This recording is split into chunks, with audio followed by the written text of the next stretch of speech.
welcome back to Pao Talks. I'm your host, Pao. I hope you guys had a good week. It's been a minute since I've seen y'all. And today is Veterans Day, so hopefully you guys had a good Veterans Day. Shout out to all of our veterans here in the U.S. and, well, to all veterans in general. We're definitely thankful for your strength and our freedom. So yeah, let's get to it. I'm gonna start off with my week because it's been a week before we go into veterans. Let's see. So this past week, I decided to go shopping, and I normally shop online. I do quite a bit of online shopping, but this week I was like, you know what? I'm gonna try to go to the mall. And I don't know if y'all been to the mall, but it's been a minute since I've been to the mall. And it was dead. The mall was dead, and it just kind of made me sad because I used to love going to the mall. I used to love trying on clothes, and there's just something about trying on clothes, and just running into people and kicking it at the mall. And we weren't. I was not feeling it. At least not this week. I was not feeling it, and I did buy what I needed, but I don't know. It was just sad that it was dead because I have a lot of cool memories growing up of just going to the mall and cutting up.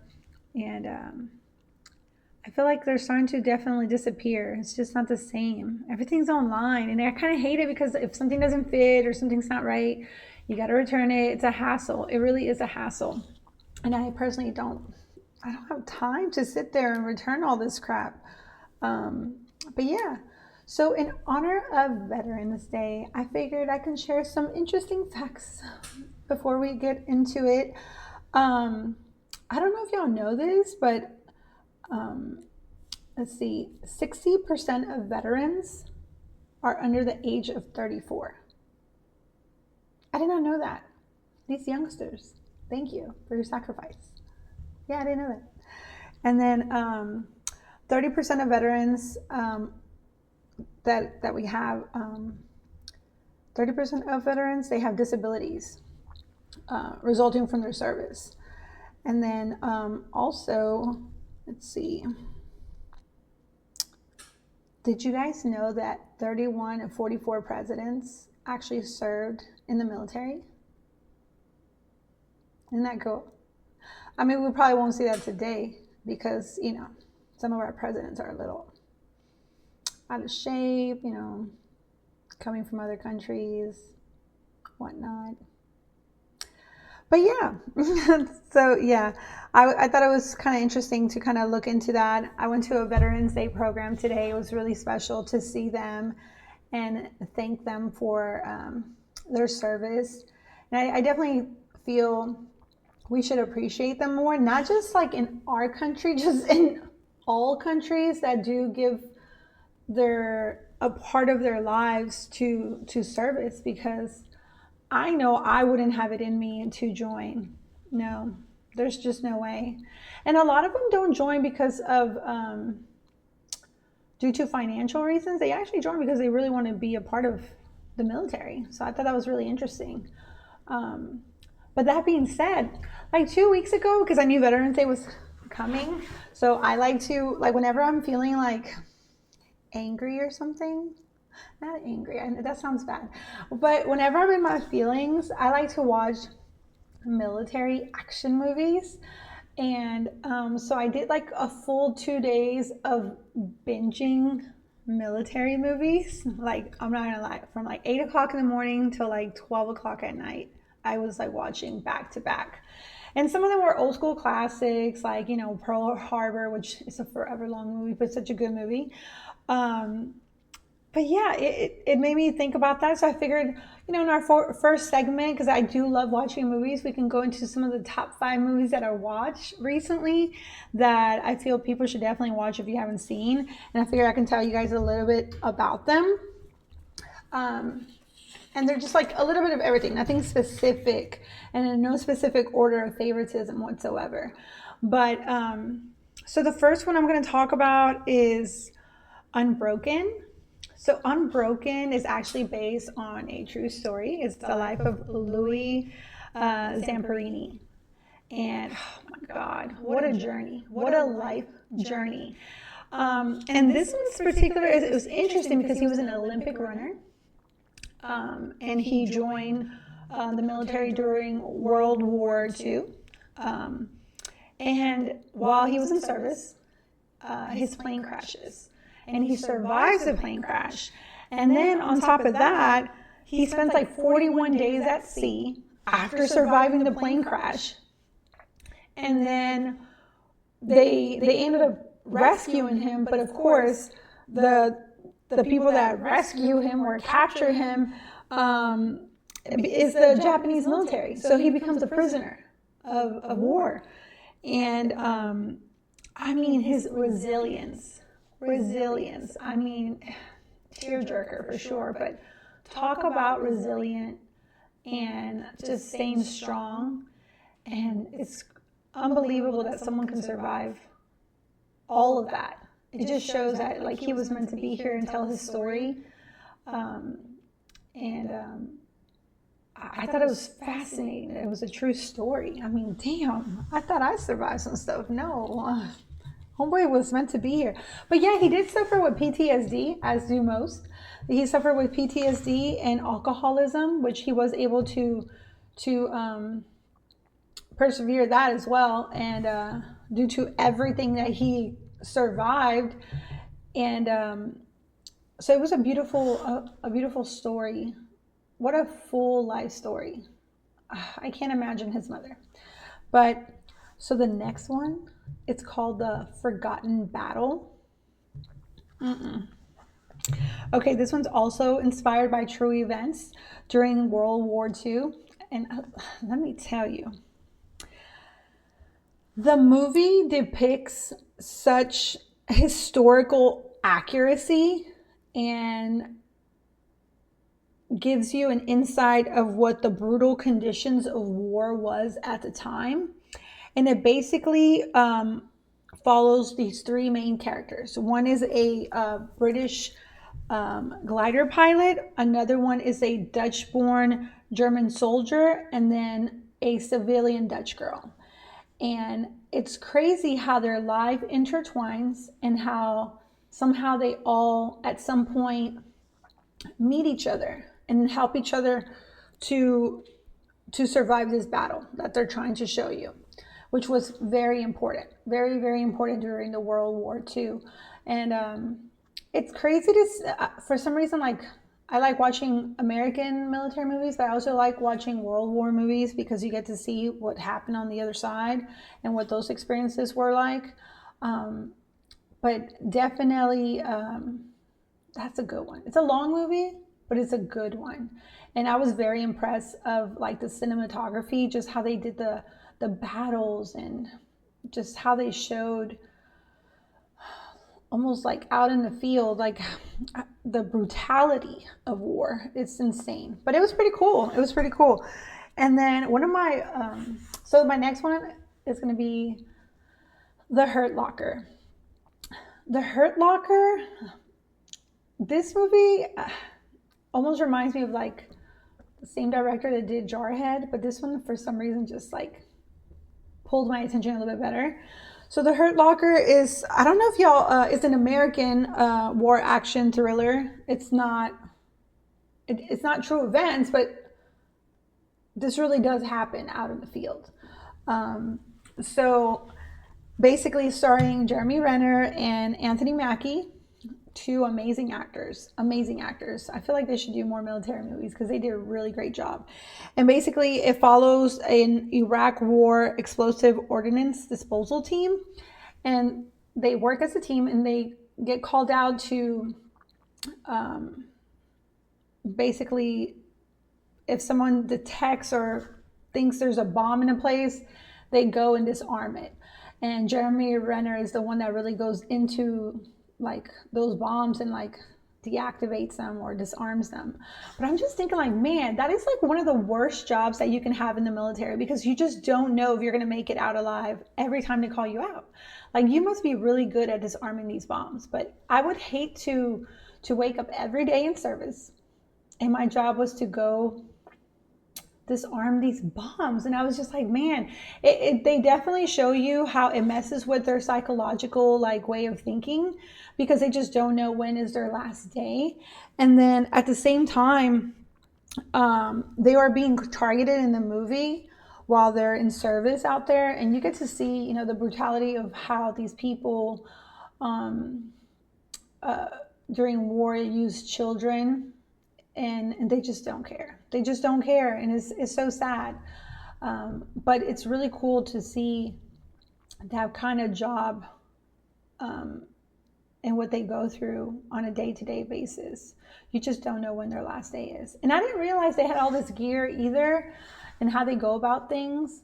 But yeah, shout out to those guys. I would not want that job. I don't even know how you even get that job. Like, oh, I'm good at disarming bombs. Throw me out in the field and I'll go disarm them.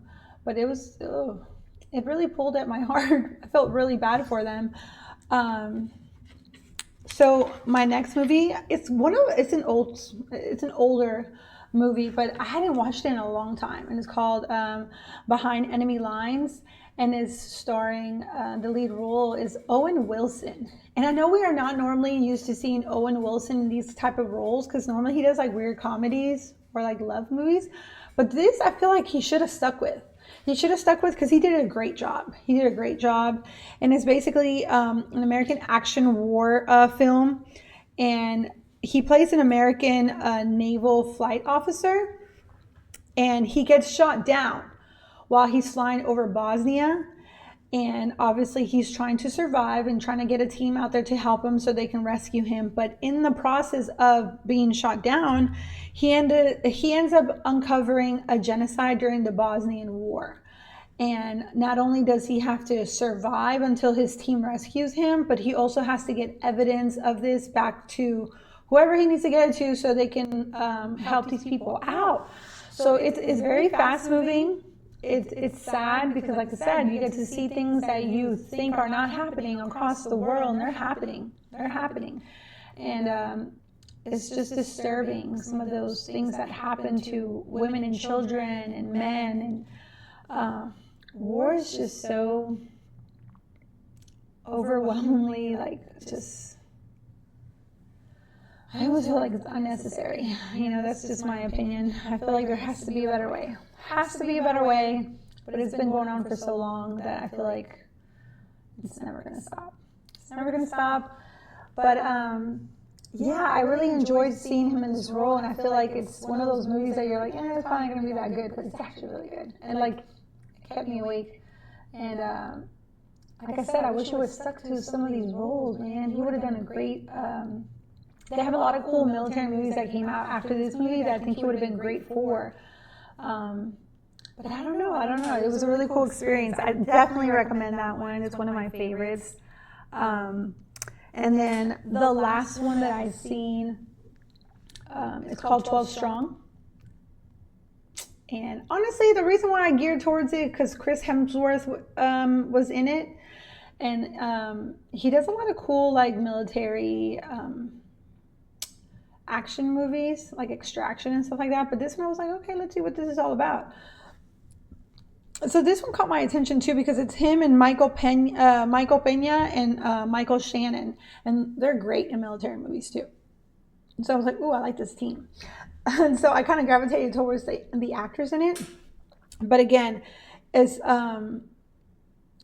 supposedly, okay, like a group of U.S. Army Special Forces that get sent to Afghanistan immediately after 9/11. And they're like one of the first guys on the ground right after it happens. And they join forces with some leader out there that's basically trying to take down Mazar-e-Sharif. I think that's what his name is. And they show you their day-to-day, I guess, like what their coup was, of how they were going to go about it. And again, good action scenes, good military scenes. I mean, you know, like, after seeing so many military movies, I feel like you have your classic old school, like, what's it called? Braveheart, like those movies. And then you have like Spartan, like the 300, those kind of military movies. And then you have like more like the World War II, World War One movies. And I feel like those are more gory because like I feel the weapons that they were using at those times they're just more disastrous on the bodies and the bombs and all that. Now with the type of war that we have, I feel like the weapons that they use, everything's more like quick, like their death is quicker. Almost like the guns that they decide to use or how they go about their missions, it's a little bit more swift. They're not as gory and bloody the way they depict those other time war movies. But you definitely get to see but almost like an up close, almost like you're out there in the desert with them, like, and I kind of like that because you get to see a whole side of, very, very up close scenes, like down to like them sweating, down to like, it's the little things that I feel like that they're capturing, almost like you're there. And then last but not least, this movie kind of left me uneasy. Now I feel like this movie is one of those movies that's like kind of leaves you hanging at the end. It's called, oh my gosh, what's it called? Crap, just went blank. Oh, The House of Dynamite. The House of Dynamite. Okay, so this one kind of made me upset because it's almost military, but it's basically we're getting a nuclear bomb sent over to the US, and we've been notified. And then they basically walk you through each room on how they handle the situation, on how they handle or what their protocol is. So you'll see it from the president's eyes, you see it from the war room, you see it from like different important people that are basically the first ones to get notified if something like this to happen and what their protocol is and what their actions are. And you get to see basically how very unimportant you are if something like this was to happen. And you don't realize how so many decisions are being made before we even know. So you're anticipating this nuclear bomb the whole time, right? Like 2 hours. You're anticipating this nuclear bomb. And the whole time they're like showing you every angle possible how the country reacts, except for the civilians, okay? And then they show you who are the important people that in the event something like this was to happen, who are those people that the US basically decides to take with them because they're like the top of the top that they feel like they will need if something like this was to happen. And I promise you, it's not you and I. It's not you and I. They're being taken to bunkers and there's like a protocol. And it just shows like, man, I'm like a little ant. I was like, oh, this kind of sucks. And you know what I else learned in this whole process of this movie? In the event there's a nuclear bomb being sent our way, there is a bomb that we can shoot at it to make it go away, I guess you can say. But the accuracy of this bomb, it's like 60%. Mind you, this bomb costs a lot of goddamn money. And the fact that it's a 60% chance that it might work, it's very low. It's almost like a flip of a coin. And that kind of freaking sucks because you're like, why are we relying on 60%? Like, I had so many questions. And I didn't like the fact that in this movie, they made the president look like a coward. Like he did not know how to make a decision. He was indecisive. And I didn't like that they made him seem like he had no backbone to make a decision for our country. And I was just like pissed because it was Idris Elba and he's fine as hell. And I'm just thinking like, really? He's a man's man and y'all making him look like a punk. And I'm like, that's not cool. Like I feel like he would make a good decision for the US, but nah. They made him look like a punk, which I was like, I did not appreciate it. I feel like the strongest person in this whole entire movie is the lady in the war room. I forgot what the name of the room is called, but basically she's like the main contact for all these other military people to go into action, and she's the one that pretty much held it together, and she accepted that she wasn't going to make it.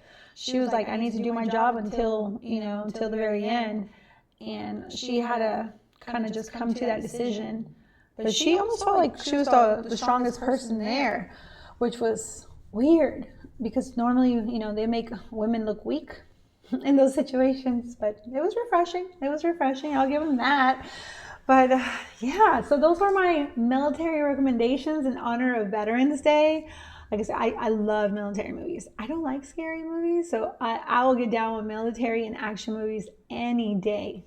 I still have 2 more to watch, and I'll let y'all know how those are. And that's called 1917, and the other one's called Sandcastle.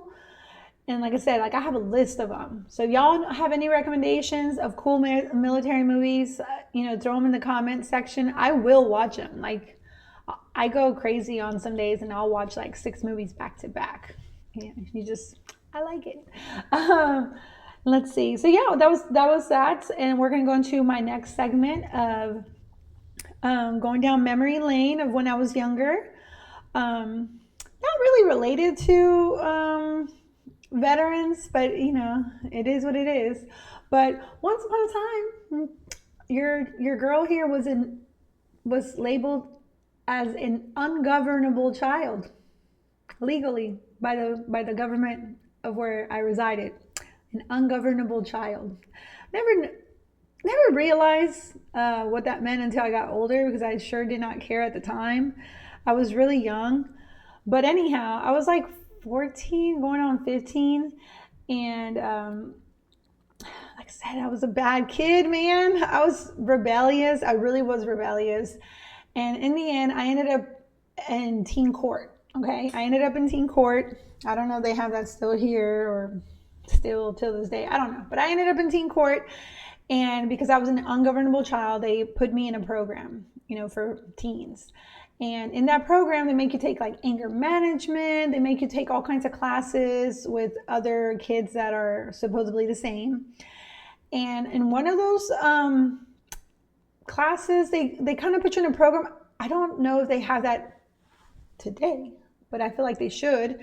And it's basically like a scared you straight program. So one of the things that they did to scare me straight was they brought me to the state prison of Angola. Okay. So this state prison was very, it was scary because 1, I never been to prison. 2, I'm a girl. What am I doing in a male prison? Right.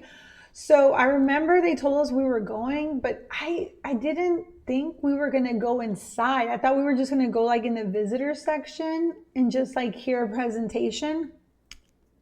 No, that's not what happened. They literally made us walk around the entire prison and talk to real prisoners. And I believe the ones that were on their best behaviors were like the ones that were able to guide us through the prison and experience their day, which I'm like thinking like, that is not safe now that I think about it now. But I remember walking through this prison and we're asking them like, hey, what did you do to get here? And they're like, oh, I just killed my mom, or I killed my uncle, and that's why I'm here serving a lifetime. So another thing about this prison, this particular one, the people that I guess were on their best behavior, they got like really cool jobs. They had like a radio station, or they host the radio, or they were able to be a part of this like rodeo that they host every year, or they were able to hold certain activities and classes for the other inmates. And I remember like when we were walking into their dorms, like where they would sleep, they like literally, I'm like just walking by, I was like maybe 1 of 4 other girls. They're just like rolling their cigarettes has like a little mountain of tobacco, and they're just have their papers, and they're rolling their cigarettes, just having a day. And they were telling us that what part of the program being there is they grow their own plants and they take care of their own animals. And so Angola is actually really famous because around the prison itself, they have almost like these, they're not ditches, but I guess it's like a river, but they put alligators. Yeah, they put alligators. So in case they want to run away and make it to a certain point, they're going to have to cross these rivers with these gators. And good luck making it there because it's probably not going to happen. But they're known for that too. But yeah, I got to spend a full day with them, and I got to like see where they exercise, where they shows like their kitchen and how they go about their chores, and they got to tell us a lot of their experiences growing up.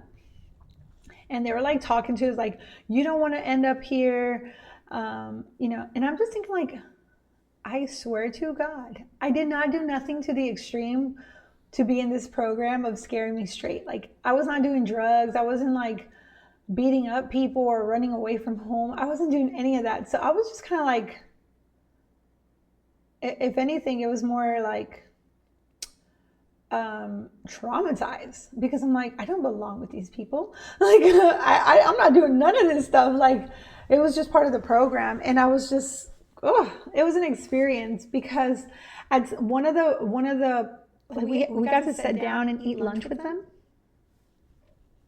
Yeah.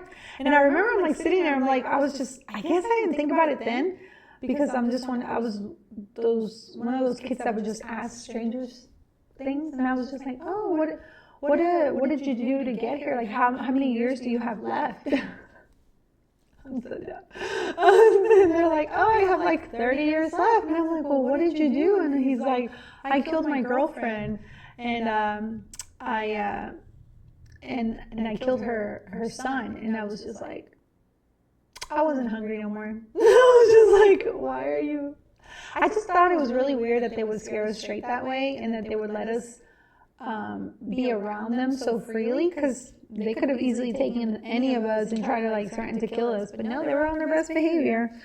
And then like there was this part where they walked us, like where they would kill people. Like, they have like the electric chair or the lethal injection. Well, they have the room where you can walk in that room where those things happen, and they make you walk in there and like go around this table and stuff. And they're like, is this where you're going to end up? Or like, this is where you want to end up. And I'm just thinking like, this is insane. Like, I'm 14. What the hell are we talking about here? And then they have like, so they have a program on some of these prisoners that are on their best behavior. They are able to attend the rodeo and participate in the rodeo. And then they have like a little museum and a store, and you can see like all the arts and crafts that they create and that they can sell and participate in this rodeo. And then they also show you all the weapons that they've made throughout the years to use to kill people while in there or try to get away with stuff. And they show you all the weapons that they use. And I just, man, I guess when you have the time, you get creative. You get creative, and they make the craziest weapons, because like I said, I never thought I would see something like that. And, but yeah, it definitely scared me straight, because I was like, this was nowhere near my mind of being a bad little kid. Like, I just had an attitude problem. Like, God. But maybe that's what they need to do again, because I feel like they got some bad little kids right now. They got some bad little kids. They need to be scared straight, Make them mop the floors at a prison. Let's see how that goes over with them. But it was definitely an experience. And then, of course, after the male prison, they bring you to the women's prison, The women's prison was not as traumatizing as the men. For some reason, they were more laid back. But I do remember that the energy of the women there, they almost seemed content with that life. Like, they were happier to be there than out there, like out, for some reason. So I don't really know what their backstory was, but obviously we got to hear some of their stories, and some of their stories were terrible. terrible circumstances, terrible upbringing, and it almost reminds me of like, serial killers that commit crimes. Almost like they had no other, obviously they have a choice, but the circumstances led them to their choices, almost like they didn't have a chance kind of thing. So it was really sad, but that was my experience growing up when I was younger. And it definitely scared me straight. Like I said, I think you can tour Angola to this day. If you go as a visitor, like they have that museum and stuff like that, but I don't know if you want to bring your child to that, but they do have programs of that. I don't know if they still exist, but it was scary. Once again, I like to learn things the hard way. Oh, and I remember, before I move on to the next section, I remember they made us try to get onto one of the horses because they hold the rodeos, right? And supposedly, like, the horses can sense your energy. And I was like not feeling the horse whatsoever. I was like, nope, no. So everybody got on a horse, and your girl was not able to get on a horse because the horse can definitely tell I was scared. And I was just angry that I had to be there. So the horse definitely sensed it, I feel. And I did not get on the horse. So yeah, it was a weird experience, but memorable one for the books.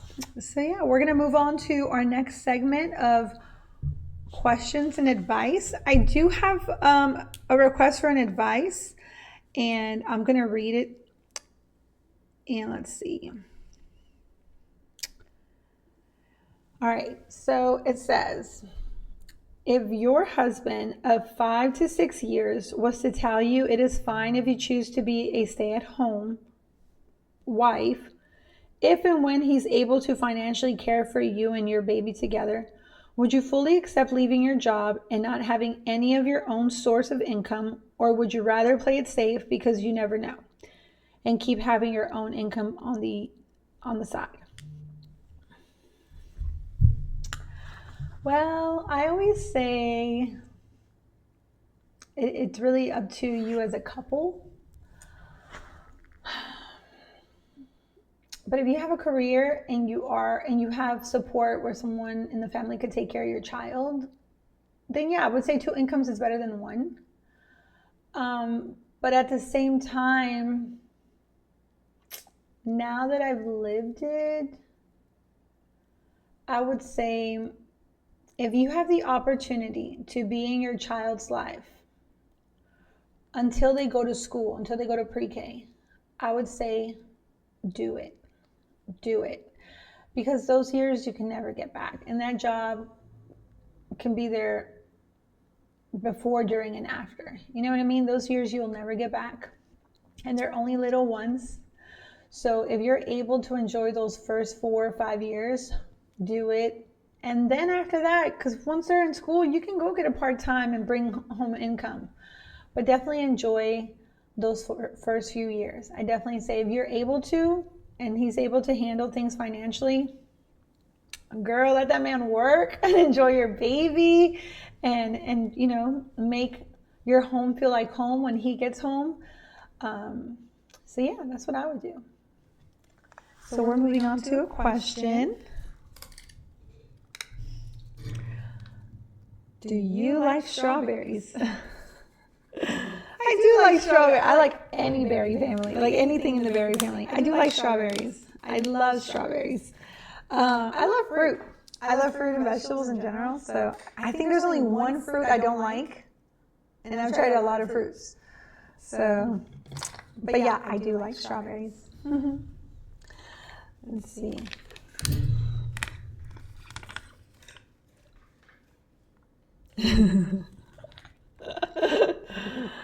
Okay, why do I have so many daughters? Well, I know who wrote this one. I don't know. That's out of my control. That's all in God's control. So I don't know. Got lucky, I guess. Let's see. Which came first, the egg or the chicken? Well, as y'all know, I love to listen to Neil deGrasse Tyson. He's very fact oriented. I would definitely say go listen to his explanation of who came first, the egg or the chicken. I believe the egg came first, if I'm not mistaken. Um, the egg came from a bird at some point in time, and obviously with genetic variations and very slight variations in every generation, it led to the chicken. So yeah, I would say the egg definitely came first. But if you want to know more about it, I would say YouTube Neil deGrasse Tyson, the egg or the chicken, and he'll go into very well detail. But personally, I would say the egg. Let's see. If your present self could go back in time to give past self an advice, what would it be? What would it be?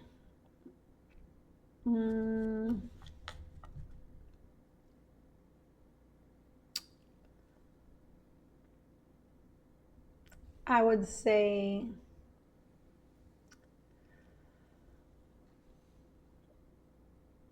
make more choices that would make you happy, not please others.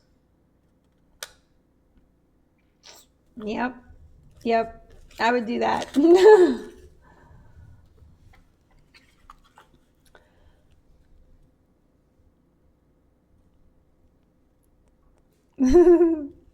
Okay, so this one's for my daughter. How do I feel about being a Mustang while stepmom? So my daughter made like a step team and she wanted to know how I feel about it. I am so proud of you. Today she put on a performance for Veterans Day and she did so good because normally she's very shy, and I'm glad that she got out of her element and she put her heart in it.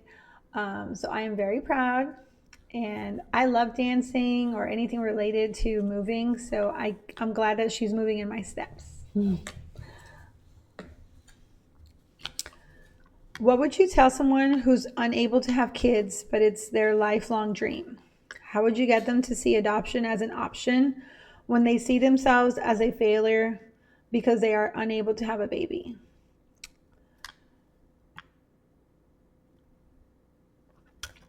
So I've actually experienced part of this, and I've been through all these emotions. I would say write down what your plan is if you are planning on like just staying on, I just want to have a baby like in my belly, because there's so many options now with medical advancements that yes, I understand the feeling of carrying your own, but that there is other options. Doesn't necessarily has to be like you carrying the baby yourself. It could be somebody else, because you definitely don't want to put your body through something and not survive it, you know? As far as how I would get someone to see adoption, I mean, that's a discussion if you're even open to it. I think there's so many children out in the world that need families, that I think it would be a beautiful experience. And I definitely think being a mother has nothing to do with like blood, because even like my friendships today, that I feel like some of the friendships, they're almost like my sisters and we're not blood related, like we're so close. Same thing with my upbringing, it had nothing to do with biological, oh, he's not my biological father. Like it's who you invest and give your love to, that's important. And then it makes you dive into kind of like what are your true reasons, but definitely see what your options are. I wouldn't want to convince you to adopt if you are not open to that, but I think it would be a good experience. I remember when I was going through my situation, I knew in my heart that I wanted to be a mom, whether it was me physically carrying or not. Um, and adoption was on the table for me.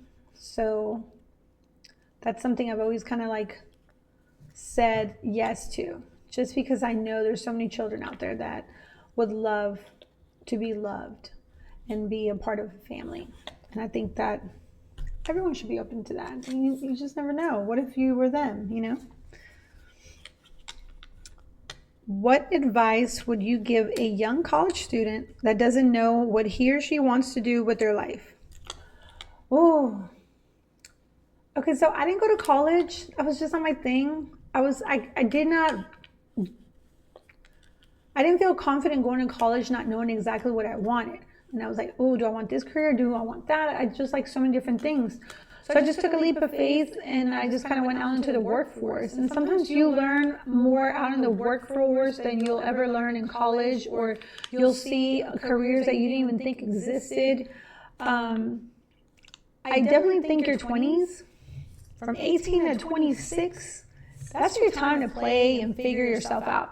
Like, that's the time where you're supposed to make mistakes and try things. And there is no like perfect plan, like, oh, I finished high school, so I have to go to college. Like, that shit does not exist no more.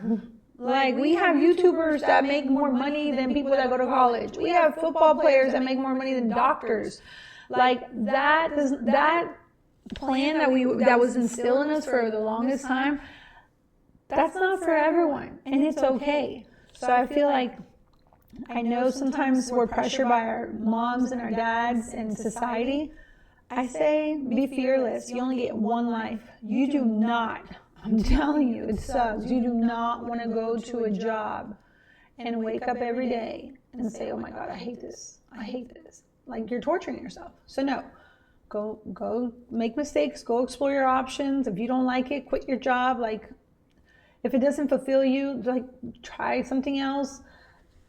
I definitely say follow your heart. Like, if your loved ones love you and your family loves you and your friends love you, they're going to support you no matter what. They're going to support you no matter what. Because at the end of the day, we all just want to be happy. And look, we have a long life. Everything costs money. And the least thing that you want is wake up every day and say, oh my God, I hate my job or I hate my career. So no, don't do that. Definitely don't do that. Don't settle. What is your advice to overcome grief? I don't know. Y'all tell me. Y'all tell me. Just kidding. I did recently lost my dad, and it's been a roller coaster. I have no advice to overcome it other than go through the waves. Go through the waves. It hasn't gotten any easier. Definitely reach out to your family and friends. It's okay to cry. It's okay to be mad. Everybody mourns and grieves differently. I've seen it in so many different angles, and it hits me at different times. Like, literally, I could be driving and out of nowhere I'll just start crying. Like, it's a flood of emotions, and it's a huge adjustment. I'm still dealing with it. I don't feel like I have great advice on that, because everyone has different way of coping with things. But definitely surround yourself with family and friends, and don't be scared to talk about them. Definitely don't be scared to talk about them. Don't be scared to remembering them. Don't be scared to, just talk about those good times and those memories, or say, you know what, I really miss this person today, or hey, I was thinking about this person today. Like, don't be scared of it. I know sometimes it's a touchy subject, but burying it does not help either. So I would say families should be more open to talk about when we lose someone. Anytime you're having a hard time, and especially during the holidays or things that y'all celebrate together, it's hard. But Gotta push through it. And those are times that you should be like, y'all, can we get together? Because it's going to be a rough one, you know? Those should be the time. Let's see. Do you have any advice you would give your younger you about relationships? Y'all are so funny.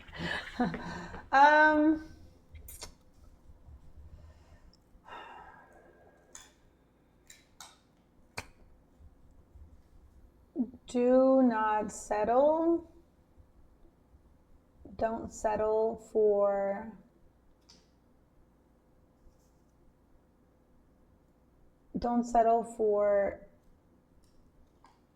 no, it's not don't settle. I would say don't compromise your values and your morals just to keep that person happy, because you will regret it. Yep, that's my advice on that.